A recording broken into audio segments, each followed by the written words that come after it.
Bismillah, Assalamualaikum warahmatullahi wabarakatuh. Alhamdulillah hamdan katsiran tayyiban mubarakan fi kama yuhibbu rabbuna wa yarda. Asyhadu an la ilaha illallah wa asyhadu anna Muhammadan abduhu wa rasuluh. Amma ba'd. Kaifa halukum anak-anak saleh dan salehah? La'allakum bil khair. Insyaallah semoga kalian dalam keadaan baik-baik saja insyaallah. Pada kesempatan kali ini, pada pembelajaran fikih, kita akan mempelajari tentang sholat jamak dan sholat qashar, di mana kita telah mempelajari tentang hukum-hukum sholat fardu dan hukum-hukum sholat berjamaah. Untuk sekarang kita mempelajari sholat jamak dan qashar. Nah, apa sih sholat jamak itu? Sholat jamak adalah sholat yang digabungkan. Maksudnya di sini sholat yang digabungkan antara dua sholat. Misalkan sholat zuhur dan sholat asar, sholat maghrib dan sholat isya. Untuk sholat subuh sendiri tidak bisa dijamak. Setelah itu, hukumnya apa sih kita melakukan sholat jamak ini? Hukumnya adalah mubah atau dalam bahasanya diperbolehkan atau dibolehkan. Sebagaimana Rasul Shallallahu Alaihi Wasallam bersabda dari Anas bin Malik radhiyallahu anhu, ia berkata bahwa Rasul Shallallahu Alaihi Wasallam jika berangkat dalam pergian sebelum tergelincir matahari, beliau mengakhirkan sholat zuhur ke waktu sholat asar. Kemudian beliau turun dari kendaraan. Kemudian beliau menjamak dua sholat tersebut. Apabila sudah tergelincir matahari sebelum beliau berangkat, beliau sholat zuhur terlebih dahulu, kemudian naik kendaraan. Jadi, apabila kita ingin berpergian atau kita ingin menjadi musafir, yang dinamakan orang-orang yang berpergian adalah musafir, maka kita diperbolehkan untuk menjamak sholat kita.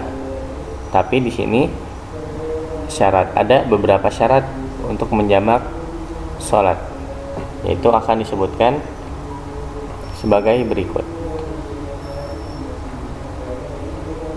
Yaitu sebab yang memperbolehkan sholat jamak. Yang pertama adalah dalam perjalanan atau safar, yang tadi telah Ustaz sebutkan, di mana safar atau dalam perjalanan itu diperbolehkan dalam sholat jamak. Sebagaimana tadi kisah Rasul yang menjamak sholat ketika ia ingin pergi perang. Setelah itu yang kedua adalah perjalanannya tidak bertujuan untuk maksiat. Sebagaimana Rasul tadi tujuannya adalah untuk berjihad atau berperang. Itu tujuan yang mulia. Terakhir adalah dalam keadaan takut atau khawatir, seperti sakit, hujan lebat, angin topan, atau bencana alam. Itu diperbolehkan kita sholat jamak. Nah, waktunya kapan sih kita boleh melaksanakan sholat jamak? Jadi sholat jamak itu ada terbagi menjadi dua. Pertama, sholat jamak yang takdim atau sholat jamak yang didahulukan, yaitu kita mendahulukan sholat jamak. Misalkan sholat duhur dan sholat asar, kita mendahulukan sholat duhur dulu baru sholat asar, atau kita sholat maghrib dulu, setelah itu baru sholat isya.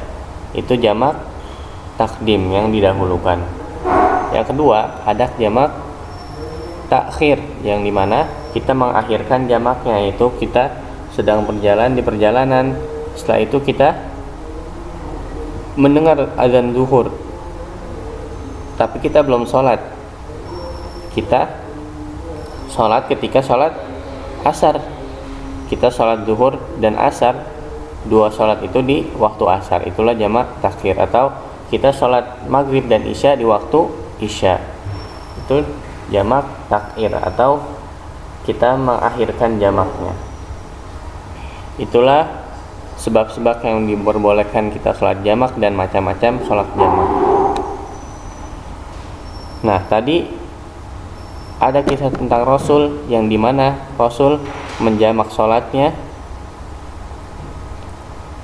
sebelum waktu zuhur, dimana dia sholat zuhur terlebih dahulu dan sholat asar baru pergi. Tapi apabila matahari tergelincir maka ia sholat zuhur dulu baru pergi. Itulah beberapa cerita dari Rasul apabila ia ingin menjamak sholatnya. Setelah itu ada namanya sholat qashar, di mana qashar ini artinya meringkas sholat yang tadinya 4 rakaat menjadi 2 rakaat.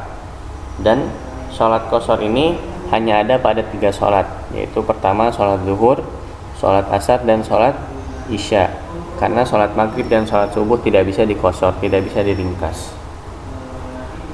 Nah, di sini ada 2 hadis atau 2 dalil dari Allah Subhanahu wa taala dan Rasul sallallahu alaihi wasallam. Yang pertama, dalil dari Rasul sallallahu alaihi wasallam yang berbunyi an Aisyah radhiyallahu anha qalat awwalu ma furidat salatu rak'ataini fa akirrat salatas safara wa atimmat salatul hadari, muttafaqun alaih. Dari Aisyah radhiyallahu anha, dia berkata, salat itu awalnya diwajibkan 2 rakaat. Lalu ia ditetapkan sebagai salat dalam perjalanan atau salat orang yang safar. Dan salat tempat bermukim disempurnakan atau ditambahkan tetap 4 rakaat. Muttafaqun alaih. Setelah itu ada dalil dari Al-Quran Al-Karim di dalam surat An-Nisa ayat 101 yang berbunyi A'udzubillahi minasyaitonirrajim. Wa idza darabtum fil ardi falaysa 'alaykum junahun an taqsuru minas salati in khiftum an yaftinakumul ladzina kafaru innal kafirina kanu lakum aduwwum mubina. Yang artinya, dan apabila kamu berpergian di muka bumi, maka tidaklah mengapa kamu mengqashar salatmu. Jika kamu takut diserang orang-orang kafir, sesungguhnya orang-orang kafir itu musuh nyata bagimu. An-Nisa ayat 101. Nah, di mana kita di sini diperbolehkan atau dianjurkan untuk mengqashar salat apabila kita sedang dalam keadaan safar. Tadi, apabila kita ingin safar, misalkan kita ingin berpergian ke luar kota atau ke kampung halaman, maka kita disyariatkan untuk menjamak dan mengqashar salat.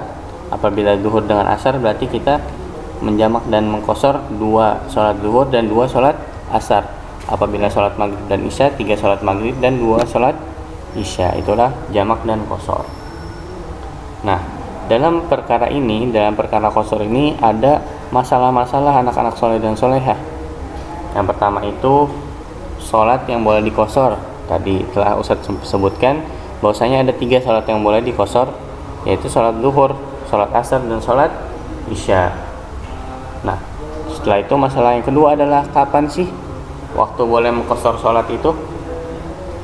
Nah, waktunya itu apabila telah berangkat dan meninggalkan tempat tinggalnya. Jadi kalau kita masih ada di rumah, kita nggak boleh mengqashar sholat. Sebagaimana Rasul Shallallahu Alaihi Wasallam bersabda, "Salatud duhra ma'an Nabi bil Madinati arba'an wa bidil khulaifati rak'atain."